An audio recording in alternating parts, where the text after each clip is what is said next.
সন্তানকে ভালোবাসে কোনগুলাকে জানেন? যে কামাই কামাই এনে দেয় তারও ভালোবাসে, তার বউরে ভালোবাসে, সন্তানকেও ভালোবাসে। আর যে কামাই না তাকে 2 পয়সার দাম দেয় না, ডান হাত তুলে দেখায়, বলো ঠিক কিনা? কোথায় ভালোবাসা? যেখানে মার ভালোবাসা, বাবার ভালোবাসা অনেক সময় আমরা রিয়েল পাচ্ছি না। মনে রাখবেন, এটা মাথায় বসায় রাখেন, আল্লাহ এবং নবী আপনাকে রিয়েল ভালোবাসে, নিঃস্বার্থ ভালোবাসে, নিঃস্বার্থ।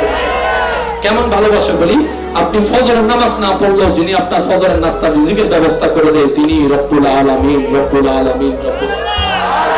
যিনি আপনার হাজার গুনাহ করতে দেখলো নিঃশ্বাস বন্ধ করে দেয় না তিনি রব্বুল আলামিন। যিনি আপনার খেটে যাওয়ার সময় আপনার পা লুলা করে দেয় না তিনি রব্বুল আলামিন। শুধু তাই নয়, হাজার গুনাহ করার পরে আপনি যখন সিজদায় পড়ে ভিক্ষা করে বলবেন আল্লাহ যা করেছি মাফ করে দাও, তওবা করি, যিনি রাগ না করে মাফ করে দেয় তিনি রব্বুল আলামিন।